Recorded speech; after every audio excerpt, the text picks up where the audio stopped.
All right, started off by taking the valve cover off and then popping out all the little things, and that's the exact orientation that they go back into that. And then disconnected the battery with 10 millimeters on both sides, and then disconnected the cross member here, which is right here. There was 4 12 millimeter bolts on the top, and then there was also 2 on the front side here, one there and then one up there. And then I didn't end up disconnecting the latch off it.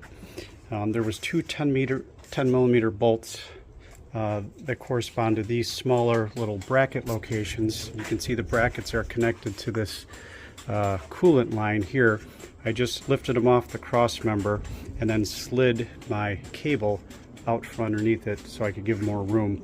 And now I have a lot more play because I'm planning on doing the alternator as well at this time. And I'm replacing the battery, so I just took it out of the car. So that's all labeled up there in bags. It was 2 10 millimeter bolts to get the coolant reserve tank out here, and that's corresponding to here. And where did I put the other one? Yeah, and the second one is right there. So that's where the back coolant reserve goes into that. And like I said, 10 millimeter for both of those. Next, I made a little more room by disconnecting the, I don't know if you can see down here, there's a 10 millimeter bracket that lines up to that hole down there. Sorry, maybe I can zoom in there. Yeah, that's it right there. That 10 millimeter hole goes to that bracket there, and that just kind of helps give you a little more wiggle room. Now, obviously, get the car jacked up, take the passenger front tire off, come down here and remove the 3 plastic tabs holding this cover in place here. So 1, 2, and then the third one is just snuck down here. So, you know, use your tab remover and get about. All right, next step is I removed the 10 millimeter ground from here, and I just put the bolt back in, and then I'm going to remove these 3 12 millimeter bolts for this bracket to access this motor mount here. And I got a piece of wood between my jack and the edge of the oil pan there just to help support the motor when we take the motor mount up off above. All right, got the 17 millimeter bolt there, one back here against the wheel well, and then there's a third one down in there. I found that this little 10 millimeter bolt, I just loosened it right here to slide this out of the way, made it easier just to get my impact socket down there and pull it out straight. But other than that, then I loosened up these are all 17s, 1, 2, 3, and this should free up the upper motor mount. My motor mount, no one put a stud back on here whenever this was changed last, so there's usually another one of these 17 millimeter bolts up under here, but I put a mirror under there and it's not there, so I actually went and bought one to replace it. So we're going to pull this motor mount out, and then we'll get that lower bracket out here as well. Probably don't need to, but just a little extra room, why not? It's 2 bolts. All right, got the upper motor mount out. What a bear it is to get it out of there. I ended up loosening up this upper AC mount here. There was a 10 millimeter 10 millimeter bracket right there that allowed it to really free up a bit, which helped. And then I loosened up this 14 millimeter bolt on the inside here, and I thought I could remove this, but it just allowed it to swivel. And then I ended up taking off that bracket, and that was enough to really pull these up and out, and then flipped the motor mount kind of up this way and then pulled it up. So when I put it back in, I'm putting it in that way and then flipping it down. Probably not necessary, but I disconnected the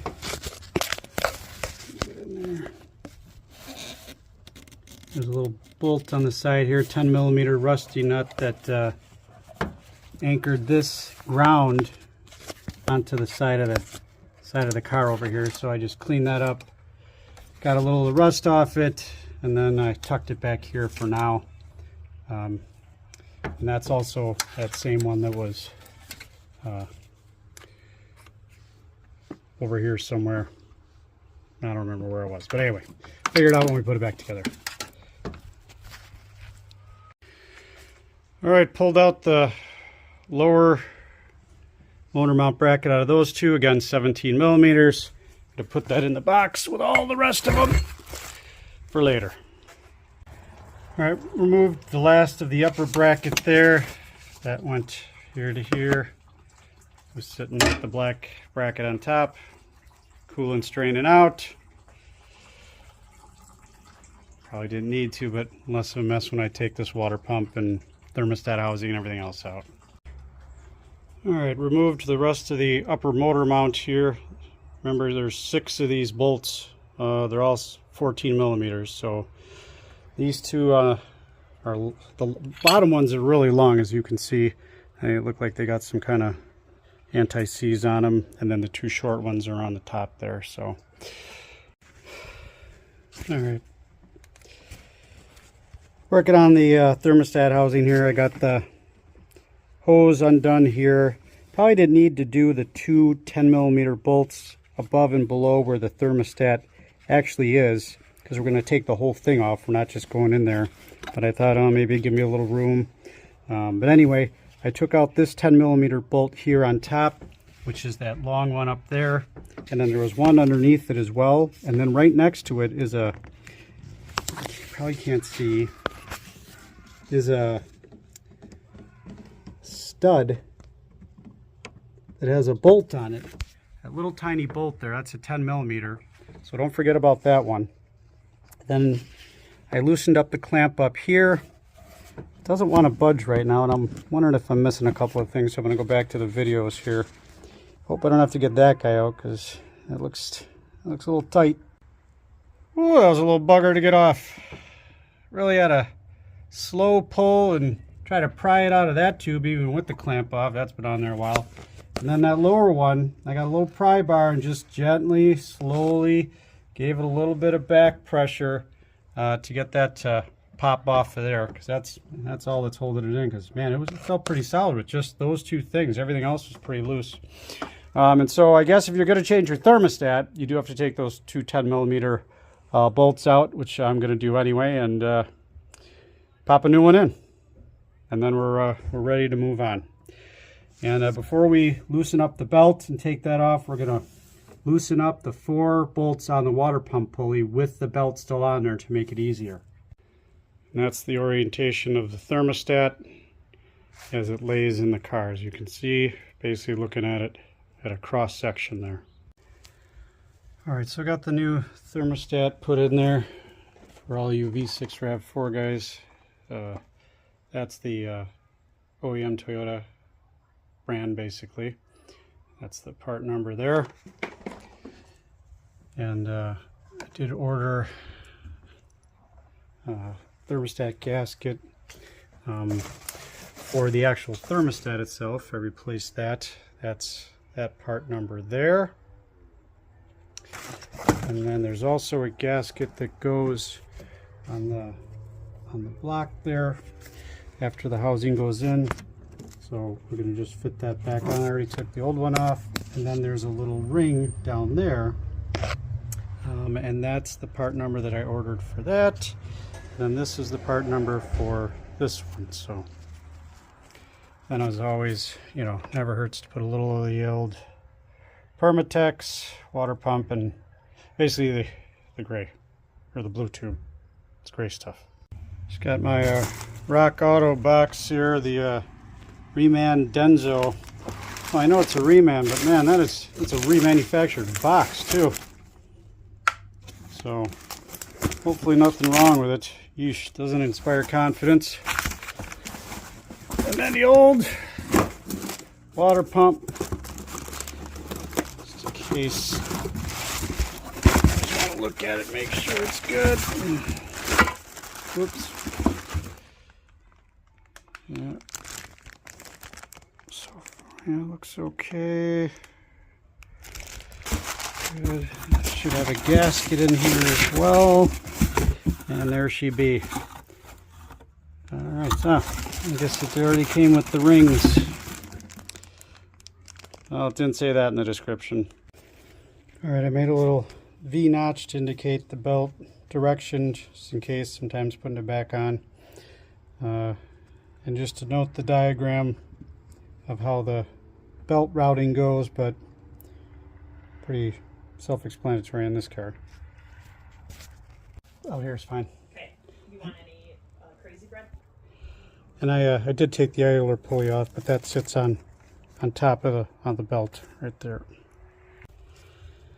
And release tension, the tensioner pulley's here, and it's counter threaded, so that means to take tension off, you want to take your 14 millimeter. I bought an offset box here, and just push it over this way, and then you can slip your belt out.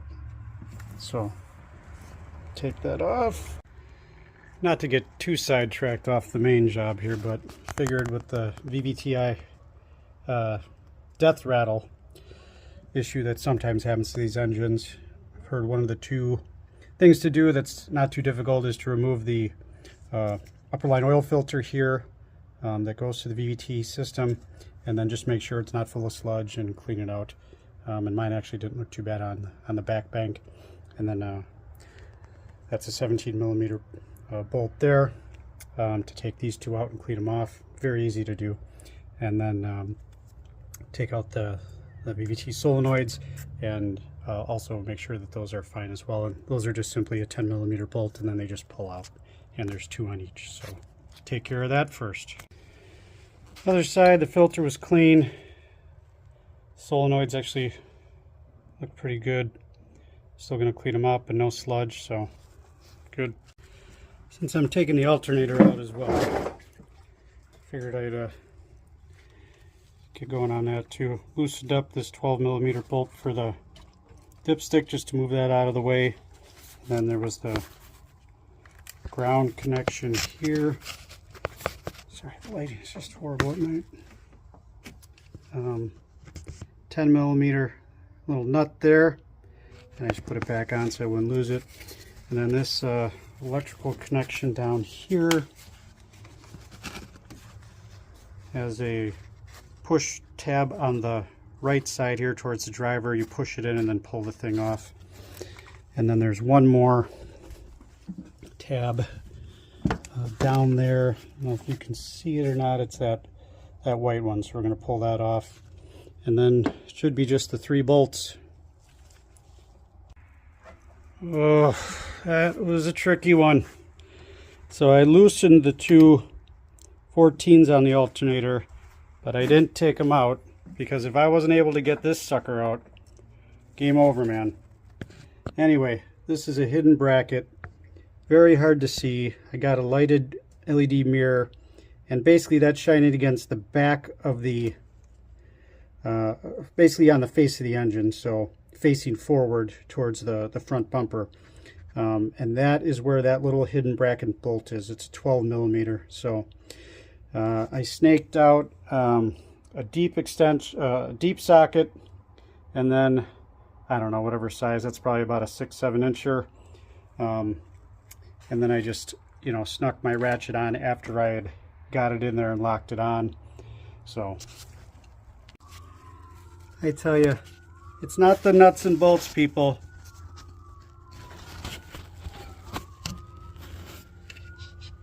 It's these damn electric clips. Ridiculous. What an absolute bastage to get out of there. Comes right out, huh? No chance. No chance. I didn't even go to the front. I even loosened the radiator. Look at all that play I got, like they showed in the video. Nope. No way, no how, no sir. Nope. I don't know how you guys do this stuff, seriously. I mean, got it off, got everything loose, just lifted the engine, couldn't get it out, had to go to the side. And that was not easy. Having that tensioner pulley on didn't help, but she's out. Ugh. I ended up popping the 14 millimeter tensioner pulley out there. It was sitting down right there, and like I said, it's reverse threaded, so you gotta go clockwise in order to actually loosen it. So I took that off. I'm starting to take off the bolts on the water pump. Got a lot of the 10s up on top around the thermostat housing there, and I've been putting them into the location I take them out, just because they're all a bunch of different sizes. Some get gasket sealant, so I want to keep them straight. All right, ready to take the water pump out. I get every single bolt back where it should be on the new pump, and then there will be some ones that need some gasket sealer. All right, just a little update here. Taking out the radiator. I need more room. All done. So disconnected that radiator hose there. This one was a bear, trying to get it off, so that's why I took it off down there instead. And then this little guy here slipped off and goes on to that. And then over here, there was a fitting on the radiator here that went into that bung there. And then that one's already off from the thermostat housing. So I think that's pretty much all that needs to be taken off, besides some electrical plugs that I'll get at, just as a reminder of where I am. Oh, almost forgot one. Yeah, this little guy comes off of this coolant line going across there, so that one's just got to go back in. I'm working on these clips. What a pain in the butt these things are. You know, you got to get a trim piece underneath that circle and pull them out. They get all mangled. There's probably a better way, but and then I got to pull these electrical connections off here, and then a couple of electrical connections here, black on top, gray on the bottom. Same thing, black, gray. And then I think there's one more down there on each fan itself. Let's see there. Where did we go? Oh yeah, down in there. And then I think that's about it.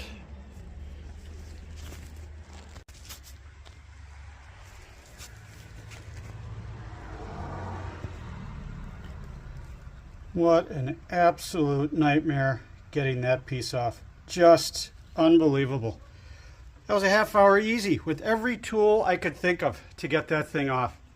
Just nightmare.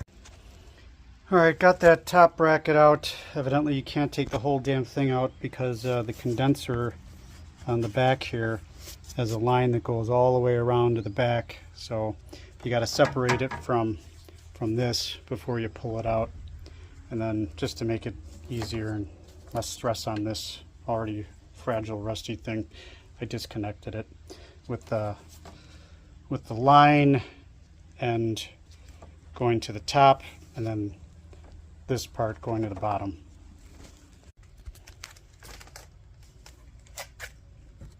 This thing. One of these, and one of these. One of these.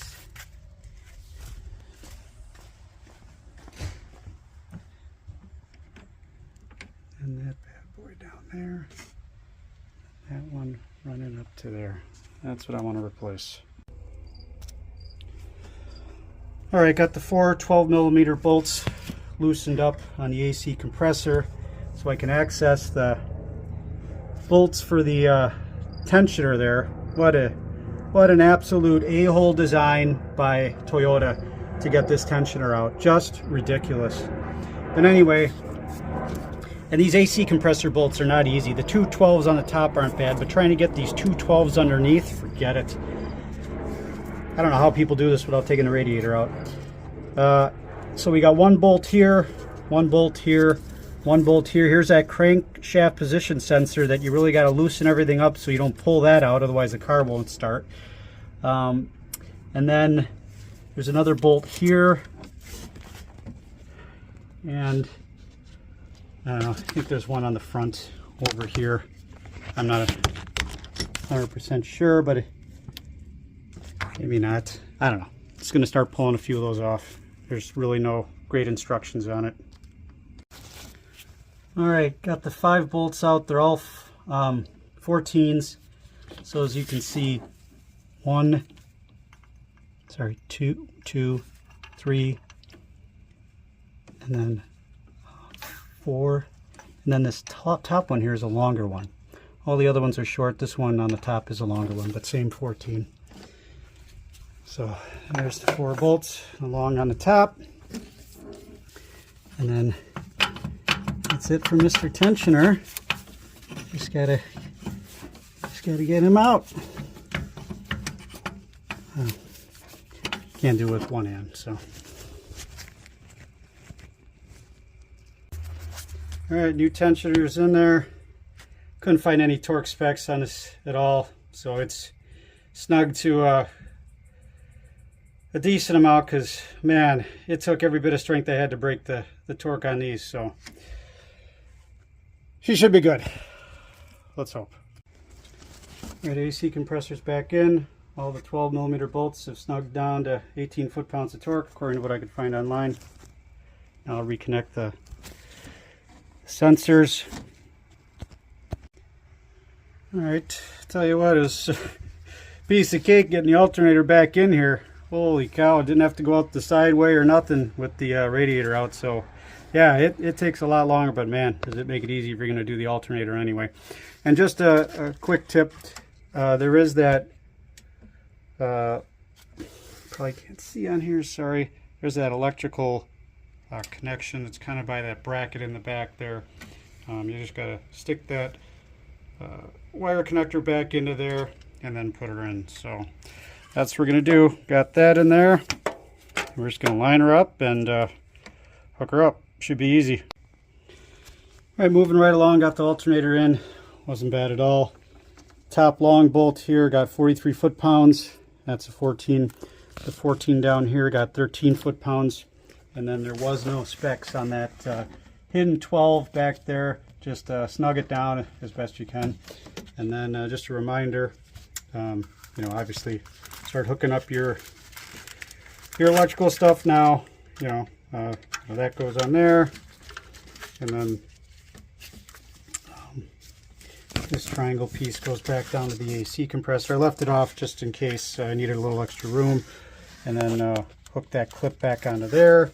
And this guy goes in here. And we should be good, ready to move on to the water pump and then the idler pulley. One tip that I did come across that I tried to do was to remove, for the alternator, getting access to that bolt back there, especially with the fan in place. With the radiator out, man, I mean, just, you don't need it. But as you take these 3 10mm bolts off here, you know, the 1, 2 over there, and then 3 down here. But this thing was so rusted and I couldn't get it off. I'd have to cut it off or whatever. And then I forgot I did also move the oil dipstick over, so now I'm going to replace it back on this bolt here. As I was going to hook all the connectors back up, I noticed that I forgot about this dang bracket here. This actually goes into the 12 on the bottom of that alternator right there. So I got to take that back out, put this thing on there, and then put her back on.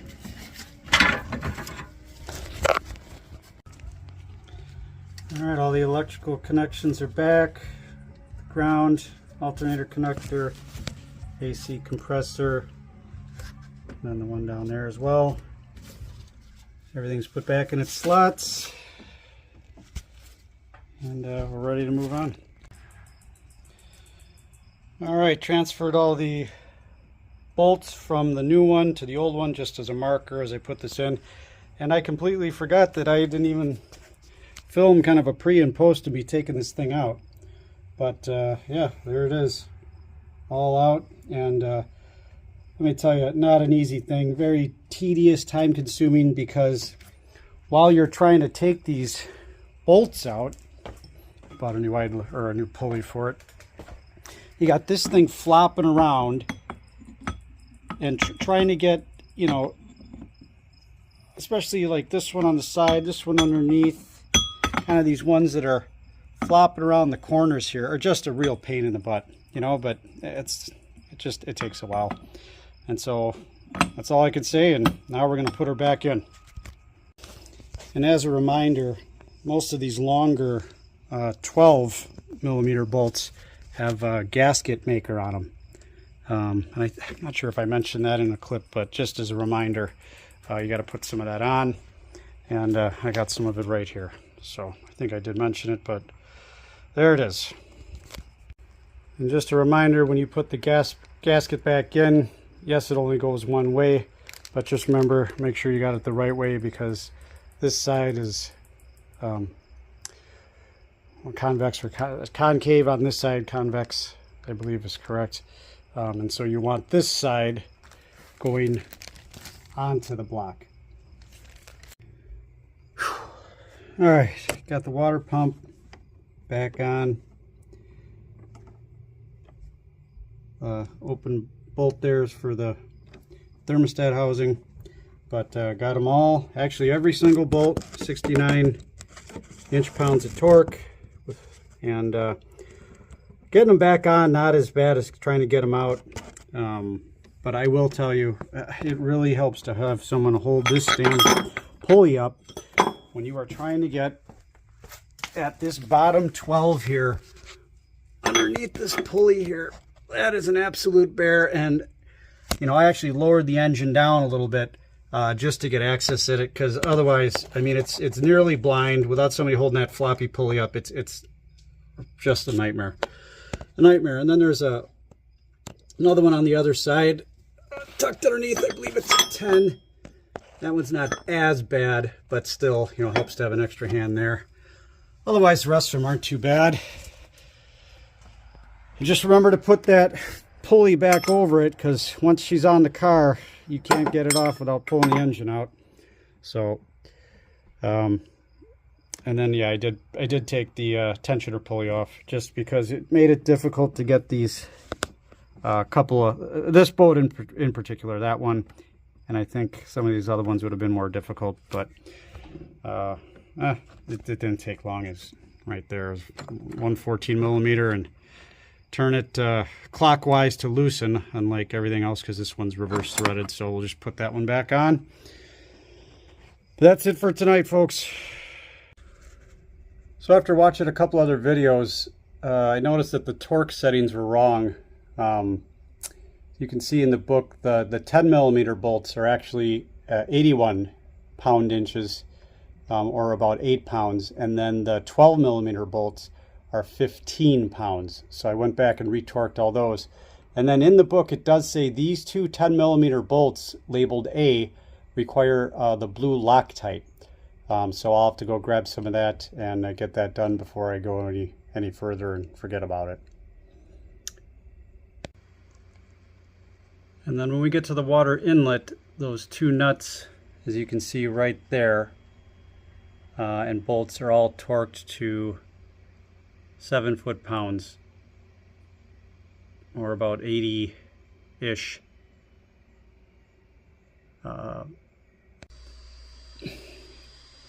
If you guys are going by the book, this is a mislabeled bolt. That bottom one there, right underneath the water pump to the right of center, is not an A 10 millimeter bolt. It's actually it's not an A 12 millimeter. It's really a B 10 millimeter, and the book says to torque that bolt, thinking that it's a 12 millimeter to 15 foot-pounds. I would not do that. This looks like the correct drawing to me, and it shows that bolt actually being a B bolt, a 10 millimeter down there. This one right there. And so I just snugged her down to 81 inch-pounds, and that was it. I wouldn't want to try to snap that one. You guys do what you want, but that's what I'm going with. So anyway, got everything reassembled. All those are, I actually Loctited all the 10 millimeter bolts for the most part. I know it was just supposed to be these two quote-unquote C bolts over there, but whatever, I figure there's got to be a lot of vibration around the pulley itself anyway, and a little blue Loctite is not going to hurt these. Those come off with hand tools. It's not the red stuff, so be it, whatever. I got the idler pulley back on. Wasn't able to torque those bolts down to 15 foot-pounds on the pulley yet, but these two are to 32 foot-pounds, so got that back on. I'm just going to torque her down, and then we'll get the belt on, and that should make it easier to torque those. Well, for something I thought would be easy and take like 1 minute to get this belt back on, boy, first time doing it, and it's just, I struggled with it. Most people probably won't, but I guess the thing that I found most difficult about this is like where to start this routing thing. I know you can, put the tensioner over and lock it out just to keep it up, but just even getting it started, knowing how it goes is one thing, but actually fitting the belts kind of in with this big floppy long belt and everything going all over the place. What I found the easiest thing to do was to take the belt first and loop it around the tensioner, starting it here, and then working it around this water pump pulley and then getting it on the crankshaft, because I tell you, this space between the water pump pulley and the crankshaft is very, very tight. It looks like there's a lot there, but when you got the belt up on one and you're trying to slide that other one over the crankshaft ridge to get it in there, boy, it took way more than I thought.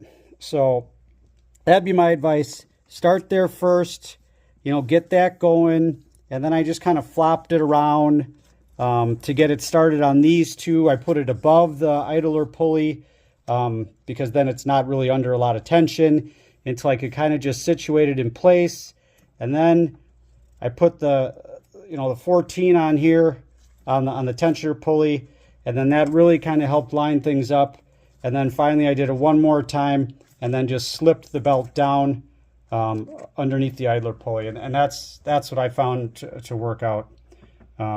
Your mileage may vary, but anyway, just to kind of show you like we did before, stick her on the bottom pulley there and just apply some pressure back, and you see the belt tension loosening up there. So, and obviously make sure it stays within all the grooves around all the things. Just run your finger around it and take a look just to make sure.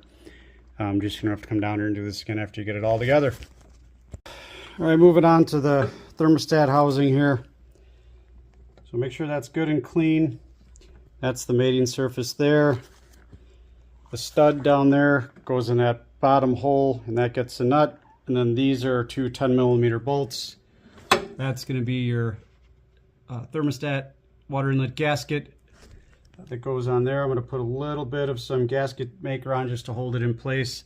And then that little guy there is what's going to go back onto that assembly there. All right. And that just pushes on in. All right, so got the new gasket there, new ring there, slight little bead of gasket maker. Just gonna line everything up.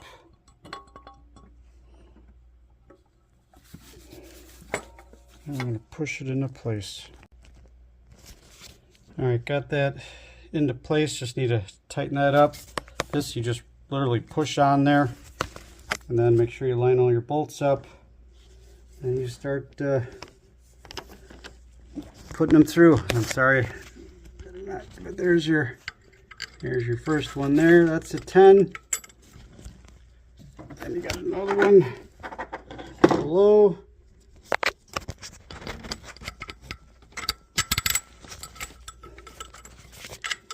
And then don't forget about your little nut there.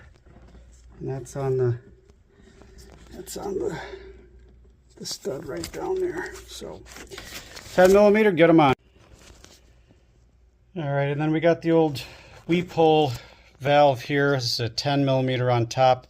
You can loosen that, put a clear hose when we fill it with coolant, and that'll allow the air bubbles to escape and not make so much of a mess. If you can't get this free, you can use a 14 to open it up, and then coolant will just kind of bubble up and air will come out and spill out the bottom, but that's going to be kind of messy. So try to do it with this. But just in case, I did want to at least break it loose and get it snug back down. And then now that we got the thermostat housing back in place, I am going to snug down those water pulley bolts to 15 foot-pounds. I probably should have done that before I put the housing on. After I got the belt on, I forgot about it. But given that it's hard to access all of these, what I'm going to do is do one at a time on top that I can reach here with my torque wrench, and then take a little tension off the pulley, the tensioner pulley, take a little tension off the belt, spin this, and then just keep doing one bolt at a time until they're all done.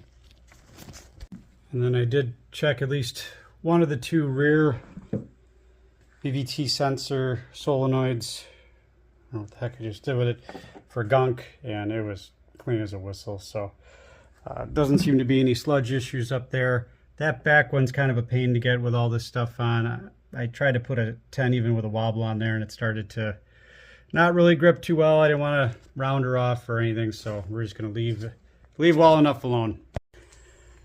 All right, time to put the motor mount back together. So we'll get the lower bracket in and then keep going. All right, got those snugged down with my 17 to 70 foot-pounds of torque. Moving on to the next piece. Apologize for the lighting. That's the orientation. You know, here's the engine here. That's the way it sits against the block. And then we got all these, you know, 3 on the bottom, a nut up here. I believe these are all 14s. And down here, we got 2 more of them to put in. However, I forgot that you really need to start threading these lower 2, especially this one here. This one is a really long one, and it's best to get that into when you put this in there. Otherwise, as you can see, well, hold on one sec. Light on. So much easier if I had somebody else filming this. Is that when you try to go ahead and get this bolt started down in here, it doesn't clear. Doesn't clear. So you got to get that started before you put the mount down.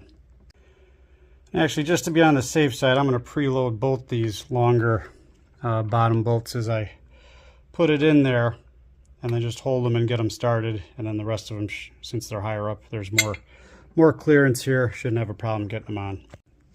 All right, so now you got it in orientation. Lines up there. Just get this little guy started to hold it in place, and then feel your way, start the threads, and finish her up.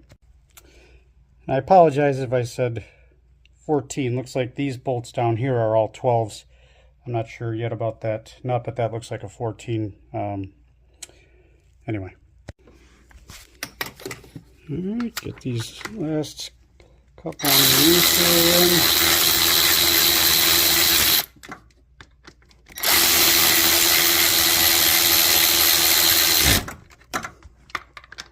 Carefully don't bang your AC lines too hard. Good. All right, we'll torque those down. Now that the bracket's in place, we will torque all those 12mm bolts down to 40 foot-pounds. Sorry, 14mm bolts, not 12. 14mm. There we go. All right, continuing in the reverse order here, we got the motor mount bracket with 2 12mm nuts and 12mm bolt. That's going to go right on there. Just kidding. Wrong bracket. It's actually that one. The other one was short, so I'm like, oh boy, what did I do wrong? But nope, just the wrong bracket. All right, I'm going to reinstall the ground nut that I took off of here, install it back into the side of the car there with that 10mm bolt, and then we'll stick the bolt in here to secure that down. These don't get nutted until the upper motor mount gets put back there. All right, I don't know if I'll be able to do this one-handed and filming. This thing is not easy, but you got to get that bracket underneath there. Okay, and then you got the flexibility in the lines. And then just try to kind of wiggle that sucker and then see if we can get it down a little bit. Yeah. Now, I'll see what I can do. All right. Like I said, get that bracket past, that's the key, and then get it to wiggle in there. But before you get it too low, get that over that stud there and you should be home free. Nope, don't want to go on. But I do recall that I do have the engine up a little higher. That made it easier to get some of that mounting stuff so far. So I'm going to lower down just a scotch and then see if that'll give you a little more wiggle room. Really make friends with your jack and your engine up and down on so many things on this job. I forgot to mention that before, but putting in those water pump bolts and even getting the pulley bolts, but you know, tightening, especially these ones on the water pump underneath this stupid floppy pulley. Putting that engine up and down really does a lot for this job to make it so much easier. That's the other thing I found that helped too, is keep this bolt loose, because then that allows you to pivot this piece inside here as a swivel, and so it really kind of helps you. You know, don't have much room between the, I mean, unless you're taking the fuse box out, but it really does help you swivel it over and get it on there. And definitely lowering that engine certainly helped out quite a bit. Now it's just a matter of getting her on with the bolts. So this is a fun one. Got the old every 3/8 extension I own up there to get that. You probably can't see it, I know, that nut underneath that stud there, but that's what we got to do. All right, gonna lower the engine down a little bit more, and we'll see if we can get those bolts to line up. Aha! Look at that. Oh! Whew. That's a load off. All right, upper motor mount. 3 17mm bolts. Put them on in there and... I forgot one. It fell out of the dang upper mount. So that means all that work I just did. I gotta take this thing back out. Oh, unreal. All right, nearly 40 minutes later, we're back to where we were with all 6 bolts. Count your bolts, people. Anyway, all these are snugged down to 70 foot-pounds of torque. I couldn't find a torque on that thing, but she's snug, and I mean snug. At least 50. That's it for tonight. I'm going to bed, but getting there. Moving right along. I'm going to reinstall the 10mm bracket on the AC line here, and then the other 10mm bracket that I removed. Oh, just underneath there. You can see that missing there, and then that'll help keep that locked in. And I didn't actually take that clip out back here, but you can really take that off the wall and free it up too if you need a little bit more room. Okay, next we tighten down the 10mm bracket that I used to help swivel and get some room, and that is where the coolant reserve is going to sit after we get the hoses on and attach it, but I gotta wait for the radiator and the parts to come on that, but that's where that's gonna go when we get her back in place. In the meantime, I'm going to put the 2 nuts and the bolt in there. As it shows there, 15 foot-pounds of torque on the bolt, 17 on the nuts. So we'll take care of that. And this one back here as well, make sure that one's torqued down. And don't forget about this guy. One of your grounds here, 10mm bolt.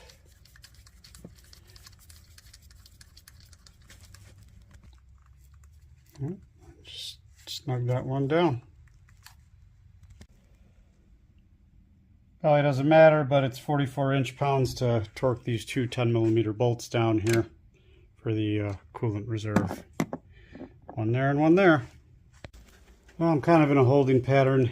Can't really get the radiator in, and might as well wait to put the battery in after that, just in case it needs some room. So I'm going to put the trim piece, this guy here, put this back on with the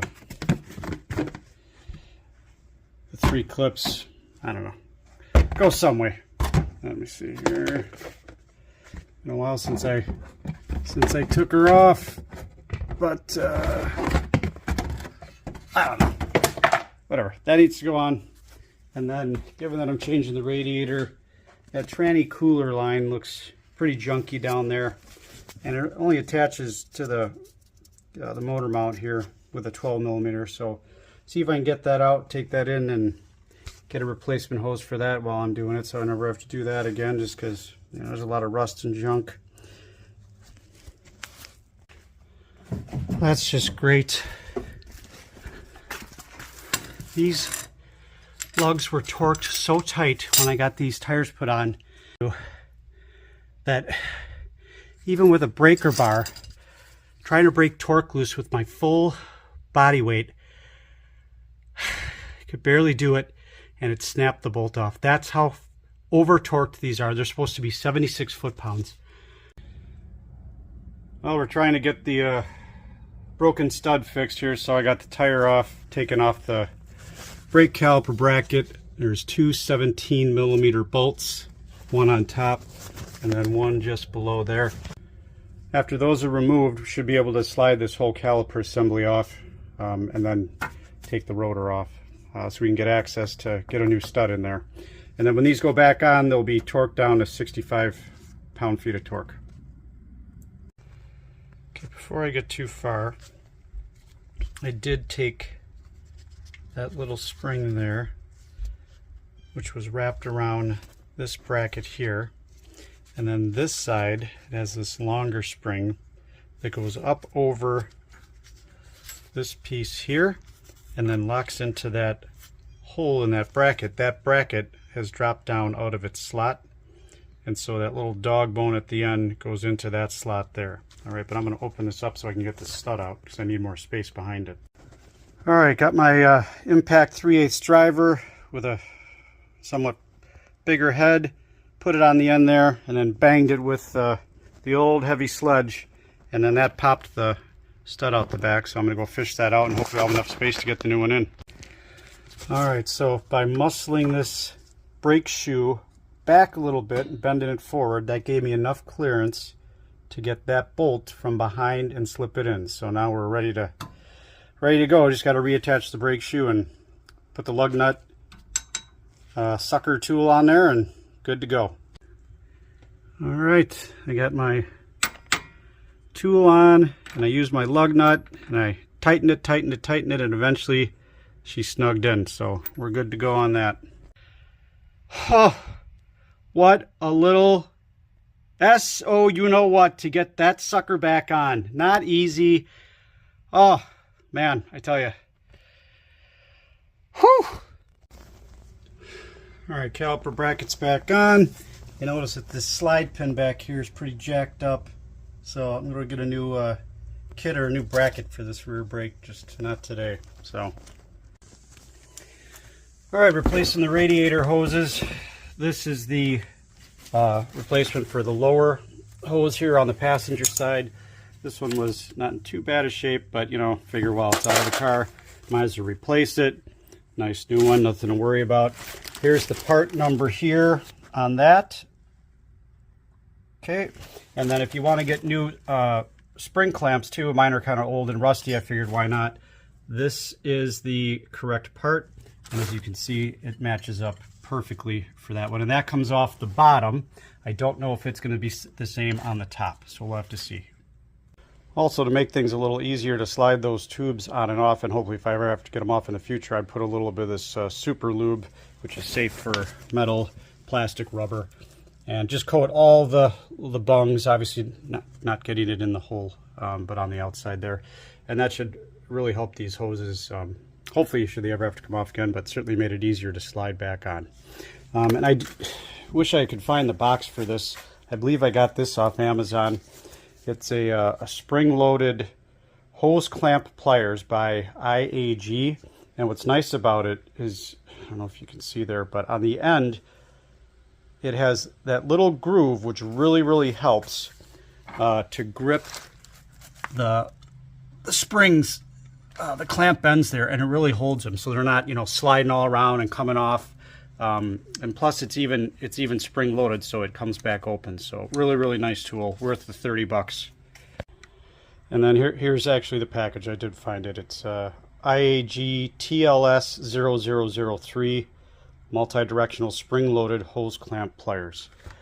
Like I said, I think it was Amazon, but it's tough to say. I've ordered so much stuff from everywhere.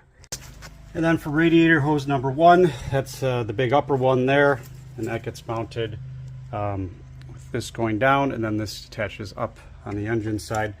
But I said that's the part number there, and then clamp-wise,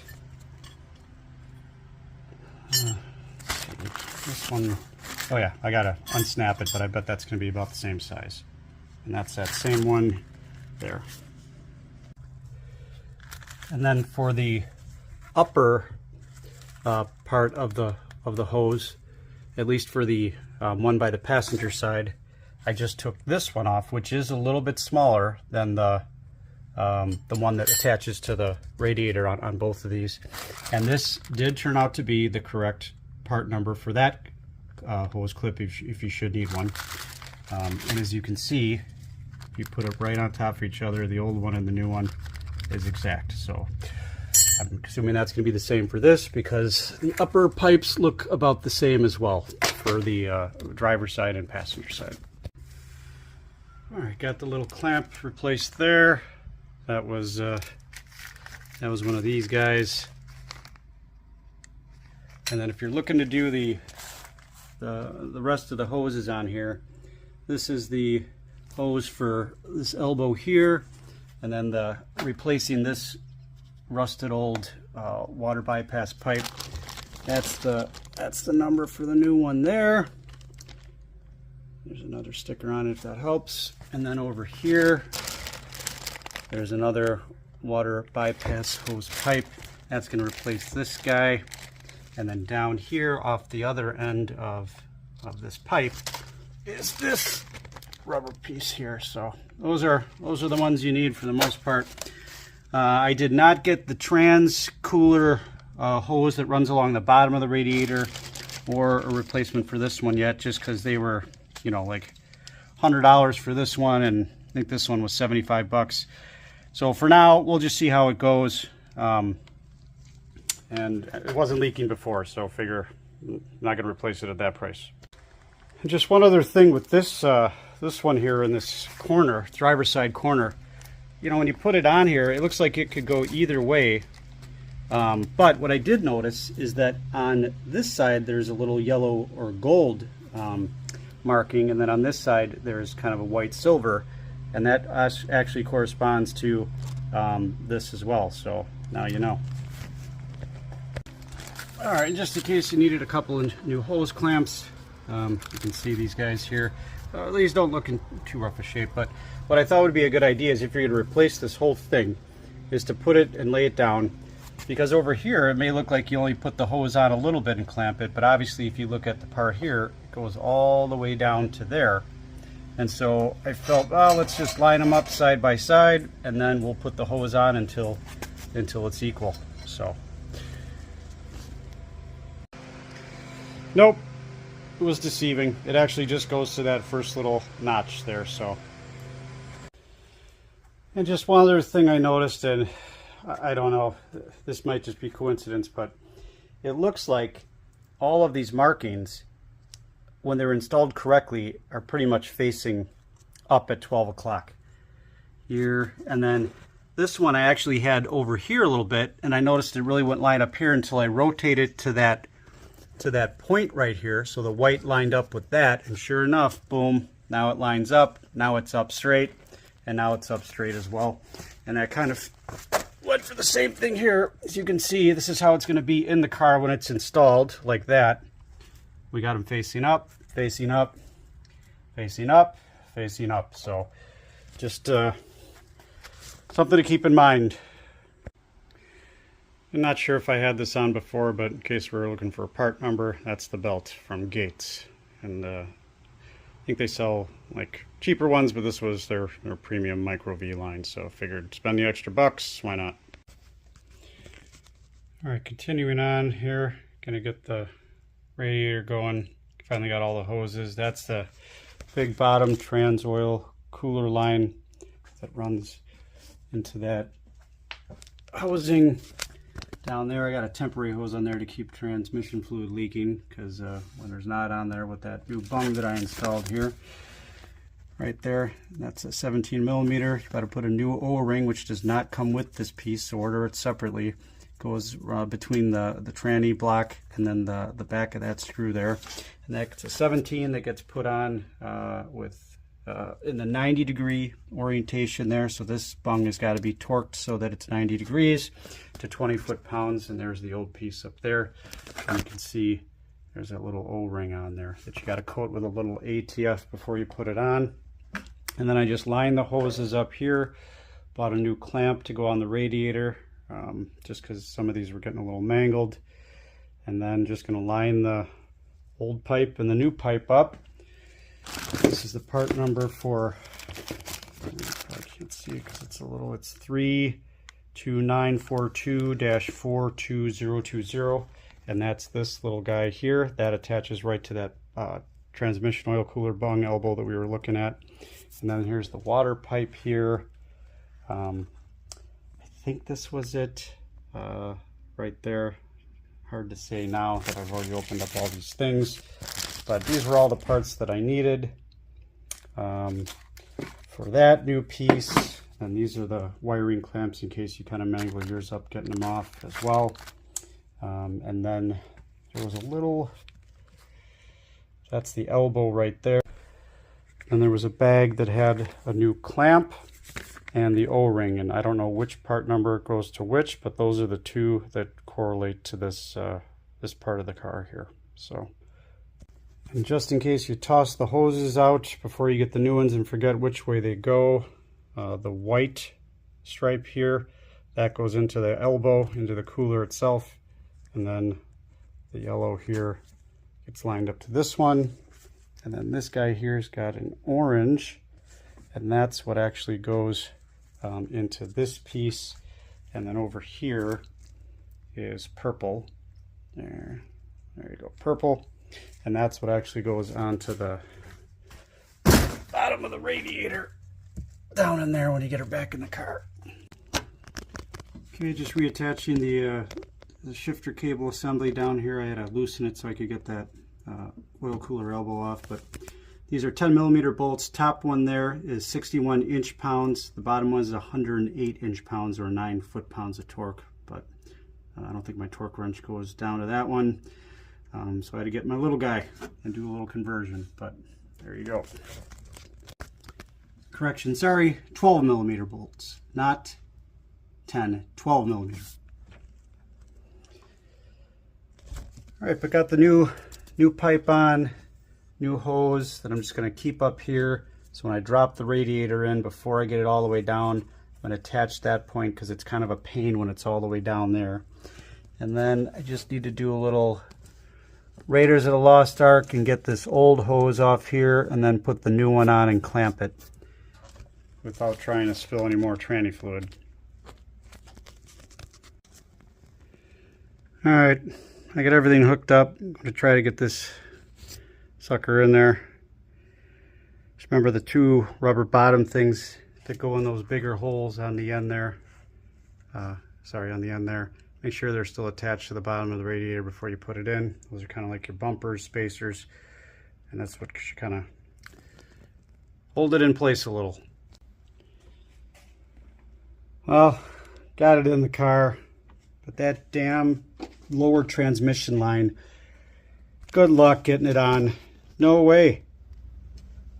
I mean, unless you take that lower big hose off, there's no way you can get your your whatever spring clamps in there to loosen it and bring it on there. So you're gonna have to get a second pair of hands, have somebody hold the radiator up, and then stick this line on that bung and secure it, and then lower it down in the car, because I'm not fighting with this thing again.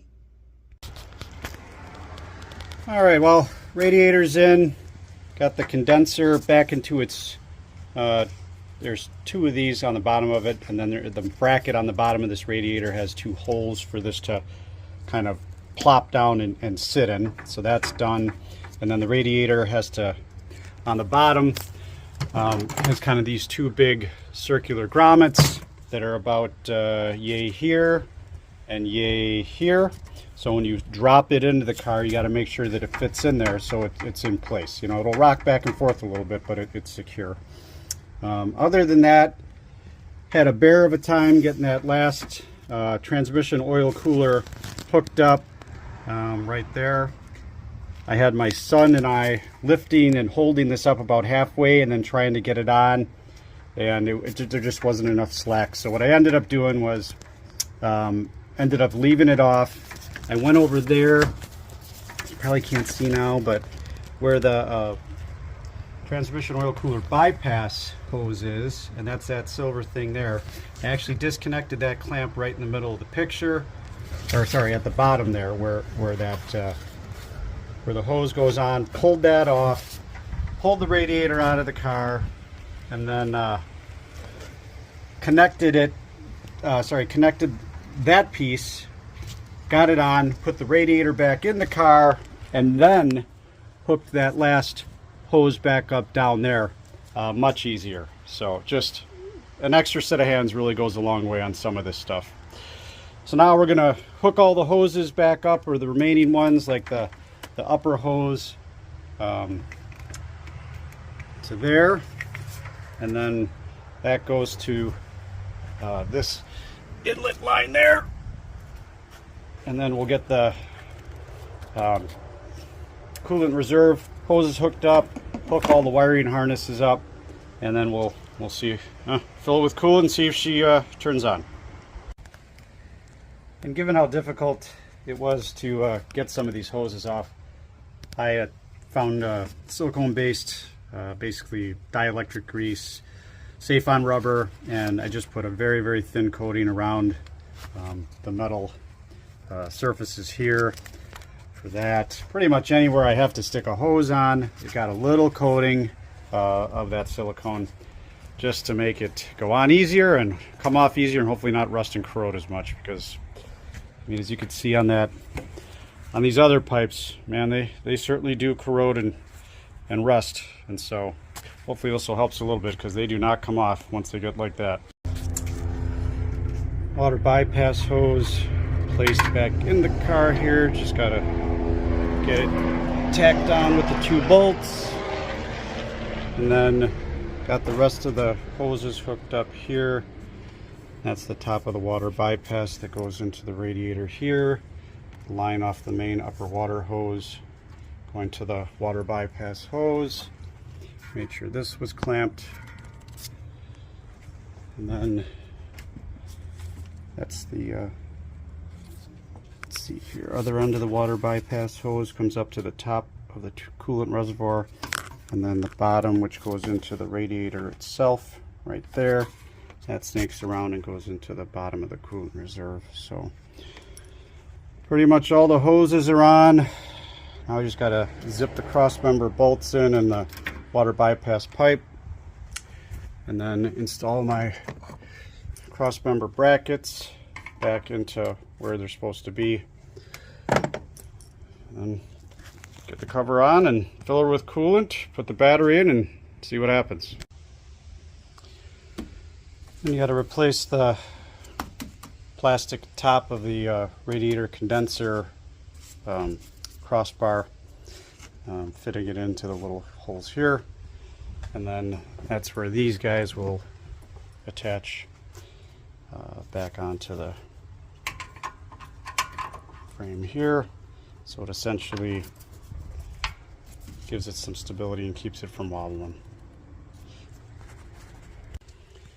Well, I snugged down all the bolts here didn't torque them down or really tighten them. Got the battery in. Remembered to hook up that plastic electrical clip around the air fuel sensor coming off the cat there to that main coolant hose like it was before. I'm gonna hook the battery up and we'll see what happens. All right, got the coolant up to the low full line there. I did open the bleeder screw while I was filling this, even though it was burping quite a bit. So when you pour the coolant in the funnel, kind of go slow because it'll get to a point and all of a sudden it'll start burping and burping, and if you fill it up too high in the funnel, it's going to come over, which I have a soaked shirt here. And then, you know, I didn't have any tubing to put with the bleeder. That's a 10 millimeter to open that up. Coolant was coming out, bubbling. This kept going down, kept going, and finally, eventually, it just was a steady stream, and this wasn't really emptying anymore to a significant degree. So I closed this up, filled it up. So far, got most of this stuff dry. Got the battery on. We're gonna fire it up and let it get up to temp, hopefully, and see how it goes. And just as a point of reference here, probably can't see with this light, but I probably lost 1/4 quart of transmission fluid between, you know, what was in the radiator and those hoses. So I just wanted to check and see where it was cold before I started it up. And, you know, it's pretty far up there. So obviously I expect that to go down, but I want to at least have a good reference to see, you know, where it is after it gets warm. Hold on to your butts. Well, at least I got that.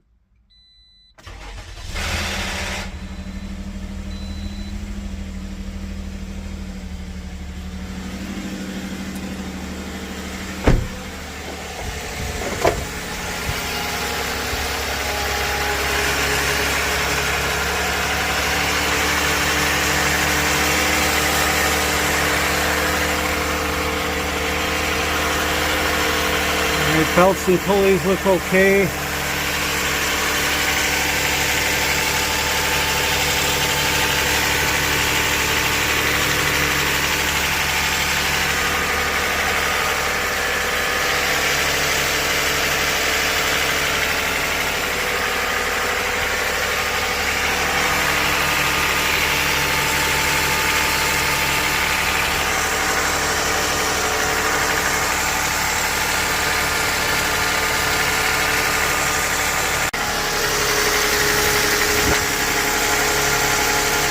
Getting some smoke through something.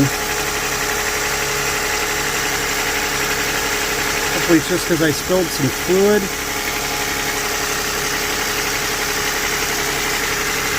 Doesn't smell like oil. Probably burning coolant, I don't know.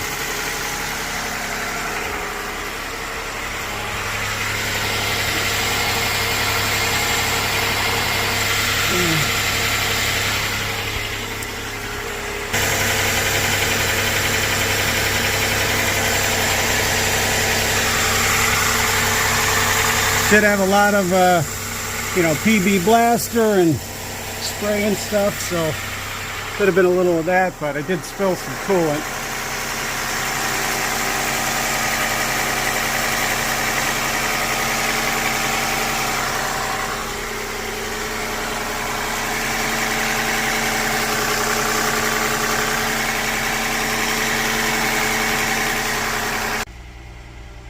It's idling about 1200, hoping it's just relearning it since, you know, battery's disconnected and whatnot. Temperature is getting up there. I kind of put it through the gears just to make sure the transmission fluid is circulating, especially through the hoses, given that they were empty.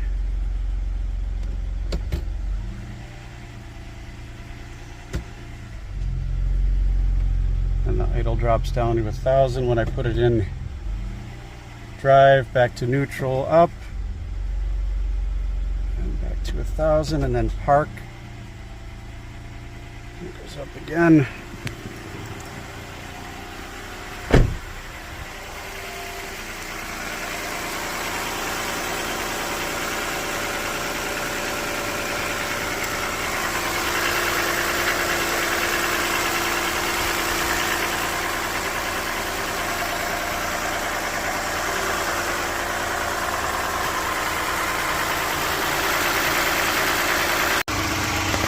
So far so good down here. I don't see any transmission fluid leaking. That all looks good. I don't see any smoke coming from down here anywhere. Nothing's dripping.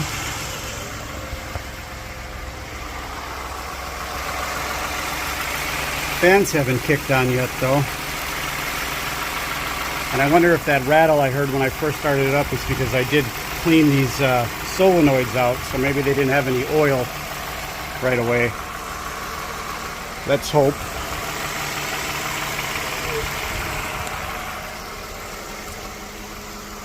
Come on, fans.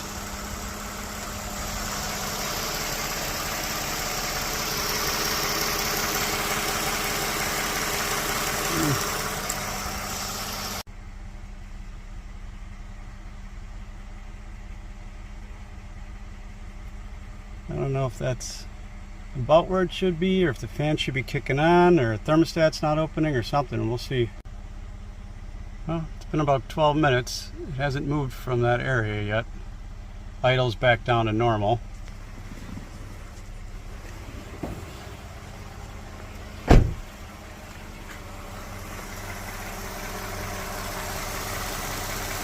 Not as much steam or steam smoke coming off now.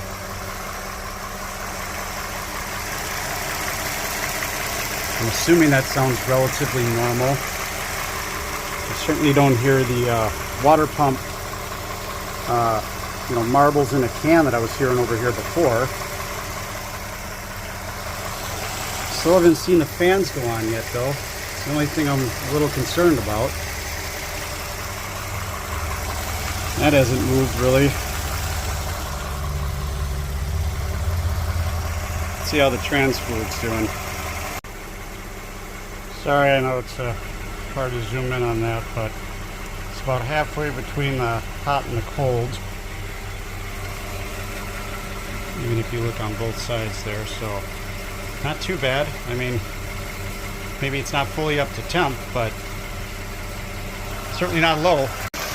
Coolant did drop a little bit, so I'm going to add a little bit more. Hey, the fans are going. All right. Good. And then I don't see anything leaking from the water pump. Nothing's dripping down here. Everything seems to be on track. So I think we're good.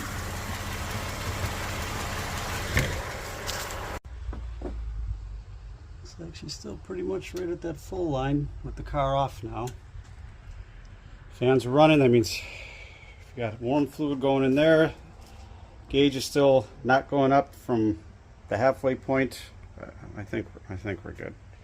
Take her for a test spin, and then I'll come back and put the valve cover back on and tighten and torque these bolts down a little bit. And oh, thank you, Lord. Thank you, Lord.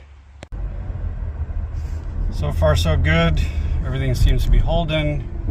The AC is cold. So I had to disconnect the compressor to get at the tensioner pulley assembly. So glad that's not something I have to go back in and do, because man, that'd be a rough one. I don't hear any rattling.